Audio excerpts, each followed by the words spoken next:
The human face of the fiscal cliff is those families that are facing the painful uncertainty of whether unemployment insurance, which has sustained them through this long, grinding, and difficult recovery, will be cut off abruptly. As you've heard, if the Senate doesn't step in and act, nearly 2 million Americans will step out of the formal economy. And instead of celebrating holidays, they will be facing a genuine crisis, losing their houses, unable to buy groceries for their families, unable to afford medication, unable to sustain the basics of life. Unemployment insurance is an earned benefit, something that folks buy working, paid into. These are long-term unemployed folks who are required to continue looking for work and who, through UI, continue demonstrably to search for work. This is not a narrow problem. It covers our whole country, north, south, east, and west.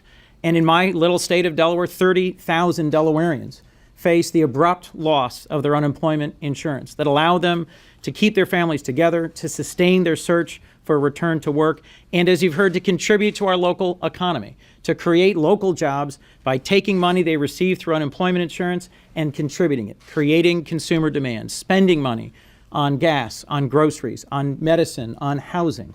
Why would we, as we worry about our fiscal future, ignore the fiscal present of these thousands, these millions of Americans? We hear the voices of those who sent us here to Washington. I do teletown halls with thousands of Delawareans. And in the first one I did on the fiscal cliff, one man from Delaware called and said this was exactly his fear, was that we would ignore the challenge facing those who are long-term unemployed. Bill from Dover recently wrote my office, and I just wanted to share with you a few words of his letter on the same topic. He urged me to extend unemployment insurance for those in need, writing that his wife desperately needs a pacemaker and cannot find work. His letter said, "The bills we must pay are difficult, if not impossible, to manage without the help that the unemployment insurance safety net provides. After a lifetime of work, we find ourselves in the position of worrying about losing our home or just being able to buy groceries. We understand the difficult economic straits our country's in, but these are unprecedented times that require Congress to act. We know thousands of people just like us are feeling scared and desperate and want your help. They don't just want our help, they deserve our help. As we try together to craft some solution to this fiscal cliff and the long-term challenges facing our country, we cannot, at this time of year, forget the very real human impact if we fail to act. Congress must extend unemployment insurance." Thank you. The broader argument we've been having since I got here 2 years ago. We have to both reduce spending and raise revenue. Not all spending is created equal. And I'll simply say one of the Vice President's favorite sayings is, if you show me your budget, I'll show you your values.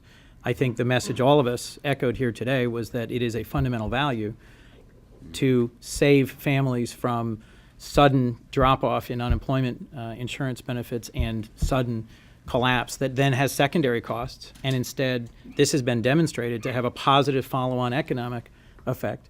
Investments in infrastructure, in education, short-term extension of benefits like these have reasons why we should sustain them. We have a long-running disagreement with the other party about what creates growth, what stimulates the economy, and which federal spending is worth fighting for and saving. And as Senator Harkin said, their core point has been, we won't raise one dime of taxes on the wealthiest Americans, and I think we're saying there are those in our country who deserve a circle of protection around the spending programs that allow them to survive this tough recovery. Thank you.